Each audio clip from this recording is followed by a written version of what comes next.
अस्सलामुअलैकुम। नहीं बेहतर पिजौता साहब, बहुत बहुत शुक्रिया आपके वक्त के लिए। सबसे पहले तो ये कहिएगा कि लेवल प्लेइंग फील्ड को लेकर सुप्रीम कोर्ट ऑफ पाकिस्तान का दरवाजा पीटीआई ने खटखटाया। आज ही जस्टिस काजी फाइज़ की तरफ से कहा गया कि इसको टेकअप करेंगे, लेकिन क्या हुआ? आपकी लीगल टीम की तरफ से कोई सुस्ती का मुजाहरा किया गया इस केस को आज टेकअप नहीं किया जा सका? तो देखिए, बहुत शुक्रिया जी। ऐसी बात नहीं है कि ये कोई दरख्वास्त आज की है, और अगर बात की जाए फंडामेंटल राइट्स की वॉलेशन की तो इससे पहले भी सुप्रीम कोर्ट में हम रजू कर चुके हैं और उसके ऊपर रजिस्ट्रार ऑफिस ने एतराज लगाया कि ये मफाद आमा का मामला नहीं है। और अगर तौहीन अदालत की बात की जाए तो ये दरख्वास्त भी कोई आज की नहीं है, बल्कि 5-6 दिन पहले की दी हुई है, और उसके ऊपर यही कहा गया था कि कल के लिए फिक्स किया जाएगा। लेकिन ये जुमेरात को भी फिक्स नहीं हुई, जुमे को भी फिक्स नहीं हुई, और आज मंडे के लिए भी फिक्स नहीं थी। आज तो शोएब शहीन साहब बाई चांस वहां पर गए, और इसी तरह से क्योंकि पूरे पाकिस्तान से जो कॉल्स आ रही थी, या जैसे नॉमिनेशन पेपर हमारे रिजेक्ट किए गए, 90% हमारे पेपर रिजेक्ट कर दिए गए, तो उसके ऊपर ये सारी चीजें देखते हुए उन्होंने कहा कि हम जाकर ओपन कोर्ट के अंदर उनसे गुजारिश करेंगे। तो जब गुजारिश की तो उन्होंने कहा कि समाअत खत्म होती है तो फिर आप आइएगा। फौरन ही उन्होंने केसेस की समाअत खत्म कर दी। जो शोएब साहब थे वो हाई कोर्ट के अंदर कोई उन्होंने बायोमेट्रिक करवाया था, वापस आए, लेकिन उस वक्त तक खत्म हो चुका था। और उसके बाद जो है रजिस्ट्रार जो है उनसे जाकर रिक्वेस्ट की और उन्होंने तब जाकर फिक्स की। बात यह है कि ये दरखास्त देने की भी जरूरत नहीं है, इसके लिए कोई हमें पुश करने की भी जरूरत नहीं है। सुप्रीम कोर्ट, अदालतें या हुकूमत या जो सारा निगरान इस वक्त सेटअप बैठा हुआ है, उनका क्या काम है? फंडामेंटल राइट्स की वॉलेशन कहीं पे भी हो तो सो मोटो ले लिया जाता है। लेकिन यहाँ पर बार बार पुश करने के बावजूद आप देखें कि सामने लोग अगवा हो रहे हैं, वकील अगवा हो रहे हैं। आज जमशेद दस्ती साहब, आपने वीडियो भी देखी होगी, उनकी बीवी किया गया है, उसके ऊपर थाने के एसएचओ से फिर कहा जाता है कि आप जाकर स्टेटमेंट दे दो। ये एसएचओ मुजफ्फरगढ़ का तो उसके ऊपर स्टेटमेंट डाल गया, और वो कहते हैं कि ऐसी कोई कार्रवाई नहीं हुई, पुलिस की तरफ से ऐसी कोई कार्रवाई नहीं की गई जो जमशेद दस्ती साहब कह रहे हैं। और उस बात का सुराग लगाया जाता कि एक साबिक है, मैंने हलफ के ऊपर सहरी के टाइम ये वीडियो पैगाम जारी कर रहा है, उस चीज को जो है वो बजाय ये कि उसके ऊपर कार्रवाई होती, बल्कि अच्छा पिजौता साहब, लेवल प्लेइंग फील्ड को लेके इलेक्शन कमीशन ऑफ पाकिस्तान कह चुका, सुप्रीम कोर्ट ऑफ पाकिस्तान ने भी वाज़ेह डायरेक्शंस दे दी। अब ये जो पिटीशन है 3 जनवरी को 3 रुकनी बेंच समाअत करने जा रहा है, इस पे पीटीआई की प्रेयर क्या है? क्या इस्तदा करेंगे कोर्ट के सामने?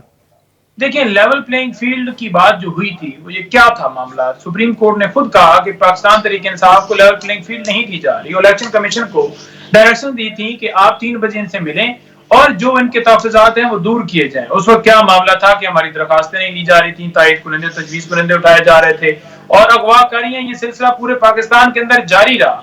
आपने देखा कि इलेक्शन कमीशन का काम जो होता है वो फ्री एंड फेयर इलेक्शन जो है वो कंडक्ट करवाना। कोई अफसर अगर किसी सीट के ऊपर बैठे हुए अपने ओहदे का गलत इस्तेमाल करता है या ड्यूटी जो है वो परफॉर्म नहीं करता तो उसे फौरन हटाया जाता है, उसके खिलाफ एक्शन लिया जाता है।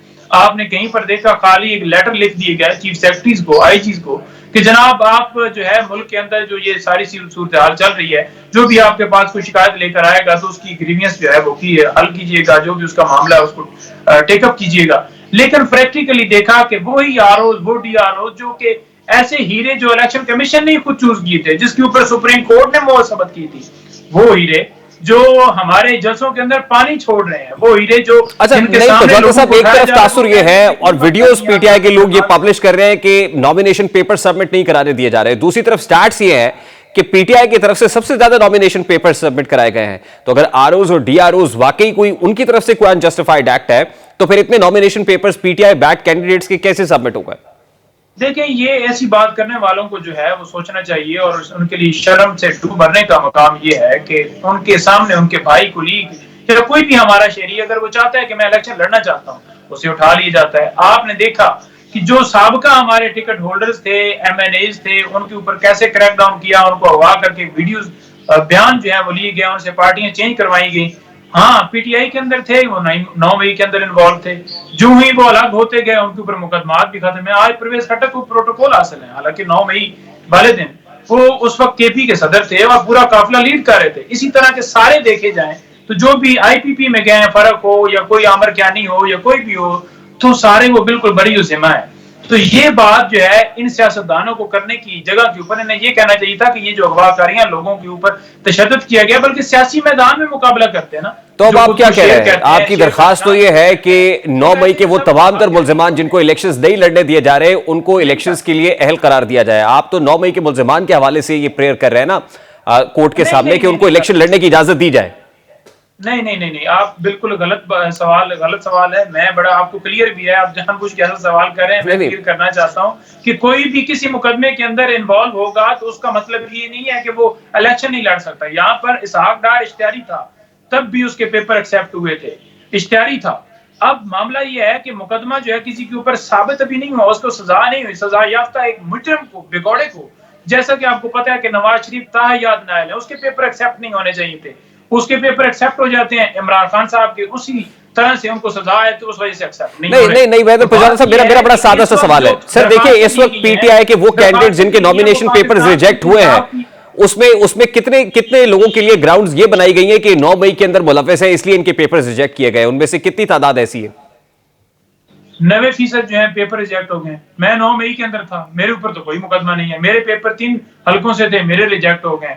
वजह क्या है जी कि आपके एक पुराना मोटरसाइकिल था 8-9 साल पहले, तो लिहाजा वो आपने लिखा नहीं है, क्योंकि मैंने वो सेल कर दिया था तो लिखना जरूरी था।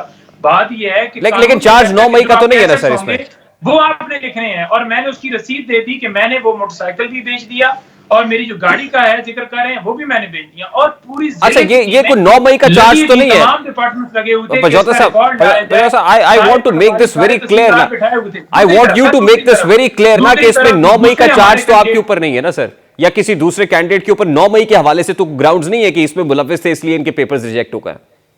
मैं यही गुजारिश कर रहा हूं कि कोई पेपर उनका चेक ही नहीं किया गया, दूसरी जमातों के उनके पेपर निकालें, आप चले जाएं, आपके चैनल के तवज्जुह से आप चले जाएं, आप चेक कर लें मेरे हल्के से, दूसरे उम्मीदवार के पेपर चेक कर लें, मेरे वाला कोई एक एनओसी भी उनके पास हो ना, जो मुझसे मांगा गया, वकालत करता हूं उसके भी हर साल का टैक्स आ गया है। मेरा जो घर है 2 कनाल से ज्यादा है, उन्होंने कहा कि फौरन एक घंटे के अंदर लेकर आओ, ठीक है। उसके बावजूद तमाम रसीदें देने के बावजूद उन्होंने रिजेक्ट कर दिए, क्योंकि डायरेक्शन ऊपर से थी। अब कहां ऊपर से थी ये मुझे नहीं पता। नहीं, देखिए, आपके पास एक तो इलेक्शन ट्राइब्यूनल्स का फॉरम है, अगर वहां से भी पेपर्स रिजेक्ट हो जाते हैं तो आप हाई कोर्ट जा सकते हैं, हाई कोर्ट से भी रिजेक्ट हो जाते हैं आप सुप्रीम कोर्ट जा सकते हैं। जो मुल्क के अंदर धांधली करवा रहा है, जो एक जमात के पीछे पड़ा हुआ है, जिसने एक जमात जो पॉलिटिकल पार्टी उसके बड़े सरबराह को इस वक्त जो है वो डिस्क्वालीफाई किया है, जिसको पेशावर हाई कोर्ट कहता है कि इनके इंटर पार्टी इलेक्शन के हवाले से बल्ले का निशान अलॉट करो और सर्टिफिकेट जो है वो अपलोड करो। अभी तक वो मुशावरत जारी है कि इनका सर्टिफिकेट इशू नहीं करना, बल्ले का निशान इशू करना, उस फैसले को चैलेंज करना है। वो फरीक बना हुआ है हर मामले के अंदर। आप उस इलेक्शन कमीशन की बात, मैं यही कह रहा हूं ना कि अगर उस इलेक्शन कमीशन से आपको इंसाफ नहीं मिलता तो आपके पास हाई कोर्ट का फॉरम है ना सर, फिर आप हाई कोर्ट जा सकते हैं। अगर हाई कोर्ट से भी इंसाफ नहीं मिलता आप सुप्रीम कोर्ट जा सकते हैं, तो इसका मतलब ये तो नहीं है कि तमाम दरवाजे बंद हो गए। आप समझते हैं कि हमारे अदलिया, हमारे बाकी सारी जो इदारे हैं वो आजाद हैं, लेकिन पाकिस्तान तहरीक इंसाफ को जब इन्हीं इदारों से रिलीफ मिल रहा है तो मुझे तो लगता है कि आइन और कानून और इंसाफ की हुक्मरानी है। बिल्कुल बड़ी आइन और कानून की हुक्मरानी है, और मीडिया के ऊपर भी बिल्कुल आजादी है, हर सहाफी के ऊपर आजादी है। आप हर चीज चला सकते हैं। आप इमरान खान भी आपकी स्क्रीन पे चल रहा होगा, उसकी तस्वीरें भी चल रही होंगी, उसकी तकरीरें भी चल रही होंगी। इमरान खान के जो है वो इसके अलावा जो साफी हैं उनको बिल्कुल हदायत भी नहीं जारी होती होंगी कि आपने इस हद तक इस बंदे को लेना है, इस बंदे को नहीं लेना, इसके ऊपर पाबंदी है, इसके ऊपर नहीं पाबंदी। आपके साफी दोस्तों को भी बिल्कुल नहीं उठाया गया, बिल्कुल, क्योंकि मीडिया साहब आपके हवाले से तो किसी ने ये नहीं कहा कि आपको नहीं लेना है या आपके ऊपर को पाबंदी है। मैं तो ये कह रहा हूं कि सुप्रीम कोर्ट ऑफ पाकिस्तान से पाकिस्तान तहरीक इंसाफ को रिलीफ दर रिलीफ मिल रहा है, फिर भी आप सेटिस्फाइड नहीं है सुप्रीम कोर्ट ऑफ पाकिस्तान के इन फैसलों से? सर, मेरी गुजारिश ये है कि चीफ जस्टिस साहब के पास हमारी दरखास्त गई थी फंडामेंटल राइट्स की। क्या मुल्क के अंदर अगवा नहीं हो रहे? क्या लोगों के घरों में छापे नहीं मारे? क्या डकैतियां नहीं हो रही? क्या उस्मान डार की वालदा के साथ बदसलूकी नहीं की गई? क्या मोहन्नस इलाही की वालदा जो है उनसे पेपर नहीं छीने गए? तो ये तो 3 जनवरी को केस लग गया ना सर, 3 रुकनी बेंच सुनेगा आपकी। फंडामेंटल राइट्स की पिटीशन पहले की है, आज जो कॉन्टेम्प्ट फाइल की गई है लेवल प्लेइंग फील्ड की गई है, और जाकर उन्होंने समाप्त की है ना। अब देखते हैं इसके ऊपर क्या एक्शन होता है। इलेक्शन कमीशन को मुअत्तल किया जाता है या क्या होता है, या उसके खिलाफ तौहीन अदालत की कार्रवाई होती है, उसे जेल में डाला जाता है, या जो आईजी चीफ सेक्रेटरी बैठे हुए उनके साथ क्या कार्रवाई होती है। यही कार्रवाई होनी है कि आप प्रेस कॉन्फ्रेंस कर दें तो आपको छोड़ दिया जाएगा, जैसा कि इस्लामाबाद हाईकोर्ट के जस्टिस ने कहा।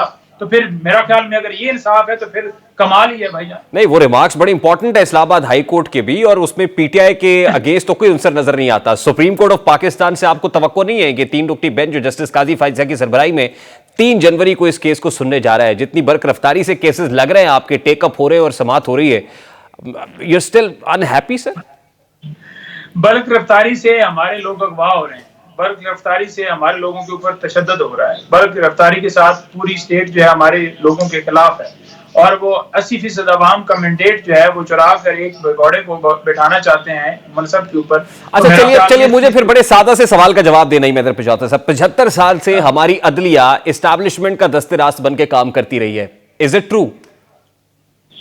मेरी गुजारिश सुन। नहीं, मेरा सवाल अब ले लेना सर, पहले मेरा सवाल ले ले सर कि आप इससे इत्तेफाक करते हैं कि 75 साल में हमारी अदलिया एस्टैब्लिशमेंट का दस्ते-रास्त बन के काम करती रही है, आज मामला बिल्कुल फर्क हो गए हैं। Is it true? चैनल के ऊपर जैसे शेख शेन के ऊपर पाबंदी लगी है ना, मैं कोई एक लाइन क्रॉस करूंगा ना तो फिर आप भी पाबंदी होगी, मेरे ऊपर भी पाबंदी होगी। खान साहब का जो मिशन था वो क्या था? खान साहब के हवाले से कहा जाता है कि वो हकीकी आजादी अपने मुल्क से चाहते थे। उन्होंने कहा जी कि मैं हकीकी आजादी अपने मुल्क से चाहने की जो बात मैं करता था वो ये था कि हमारे अदारे आजाद होने चाहिए, मीडिया के ऊपर प्रेशर नहीं होना चाहिए, अदलिया आजाद हो, हमारे अदारे आजाद, किसी को मजबूर ना किए जाए। यहाँ पर ये ना हो कि एक अमीर के लिए अलग कानून, एक गरीब के लिए अलग कानून, बल्कि तमाम लोग कानून के सामने बराबर हों। यहाँ जो मुल्क लूट कर खा गया है उसे आप मनसब पे बैठाए जाए और एक जो है वो मोटरसाइकिल चोर है उसकी जमानत ही ना हो, तो ये कहाँ का कानून है? तो यहाँ पर कानून जो है सबके लिए बराबर होना चाहिए।